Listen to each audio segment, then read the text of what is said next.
السلام عليكم، شراكم؟ ان شاء الله كامل تكونوا بخير وعلى خير. على بالنا كامل كاع نديروا الشوفلر بالبيض ولا نديروه كراتا. اليوم جبت لكم وصفه مختلفه اللي هي هاد الصبيعات بالشوفلر، يجوا بزاف بنان.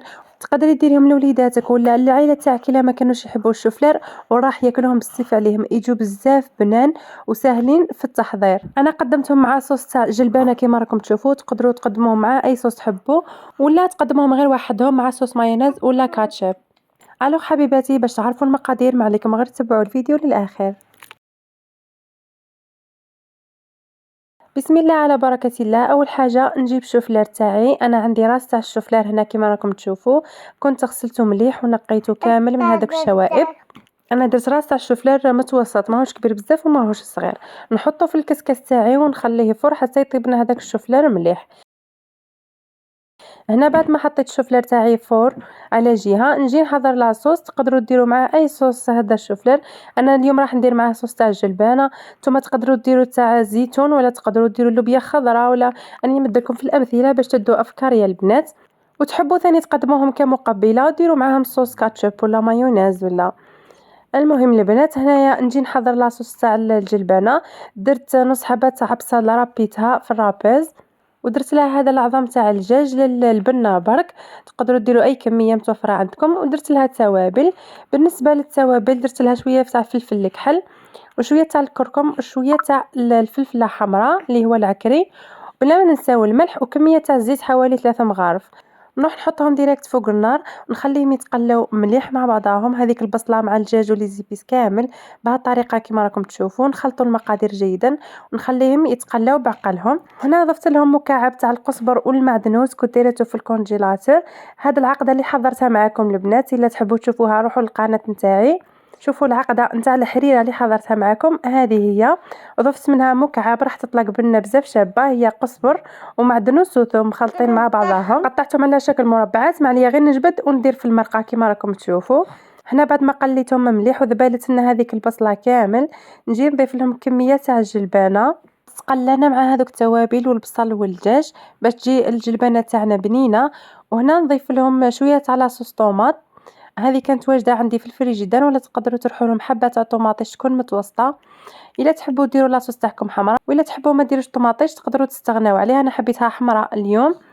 نضيف لها هذيك الطوماطيش ونخلي المقادير تاعي يتقلاو فوق النار مليح هكا باش تجينا لاصوص مجمره وبنينه.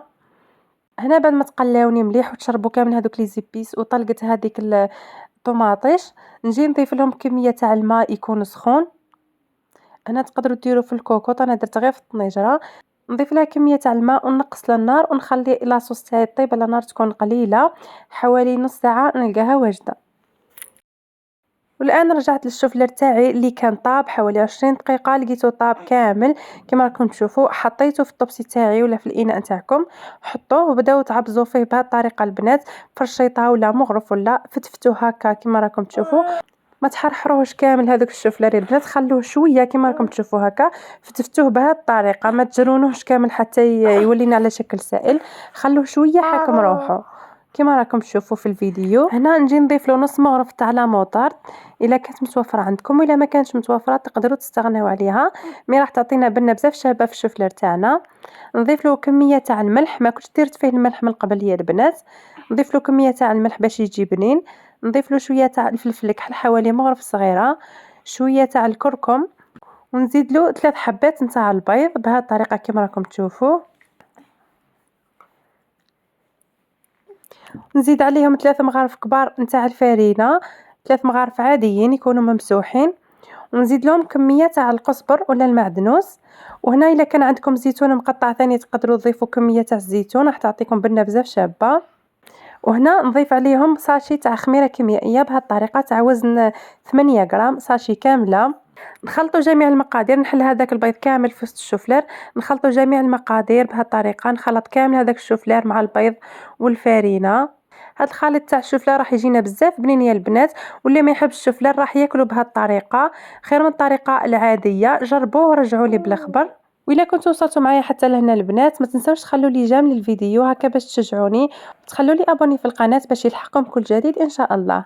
هنا بعد ما خلطت كامل المكونات نروح ندير المقله تاعي فوق النار، نار تكون متوسطه، وندير لها كميه من الزيت كيما راكم تشوفوا. نخلي هذاك الزيت تاعي يسخن مليح، ونجي نشكل الصبيعات تاعي بهذه الطريقه بالمغرفه، بالراس تاع المغرفه. نشكلها بشكل سهل جدا كيما راكم تشوفوا في الفيديو. هنا نعاود معكم واحده باش تفهموا طريقه التشكيل. كيما راكم تشوفوا تحكموها غير بالمغرفه وتدوروها على المغرفه الاخرى وتحطوها ديريكتومون في المقله. ان شاء الله تكونوا فهمتوا طريقه التشكيل يا البنات. شكل موضح في الفيديو، طريقه جد سهله. نحط الكرات نتاعي يتقلاو على النار تكون متوسطه، نخليهم حتى يتحمروا من التحت، نقلبوهم على الجهه الاخرى يتحمروا لنا وياخذوا لنا لون شباب، ونحيوهم نحطوهم فوق بابي سيرفيات يقطروا لنا من الزيت ونقدموهم. هنا نكمل نقلي كامل الصبيعات نتاعي، ونتلاقاو في صحن التقديم ان شاء الله. هادو هما الصبيعات تاعي تاع الشوفلير بعد ما قليتهم كيما راكم تشوفوا. درتهم في بابي سيرفيات نخليهم يقطروا مليح، وهنا نجي نشكل الطبق تاعي نقدمهم في هذا الصحن، نشكلهم هكا ساير داير، وندير لهم لاصوص تاع الجلبانه من الوسط. تقدروا تقدموهم غير على شكل مقبلات، ماشي لازم ديروا لهم لاصوص. وهنا الطبق تاعنا راهو واجد. هاد الصبيعات يجوا بزاف بنان يا البنات، طريين من الداخل ومقرمشين من برا، وراح يتاكلوا لكم كامل ماشي كيما الطريقه العاديه. كانت هذه الوصفه تاع اليوم حبيباتي، ان شاء الله تكون نالت اعجابكم. والان ما بقى لي غير نقول لكم تهلاو في رواحكم، تلاقاو في فيديو جديد ان شاء الله.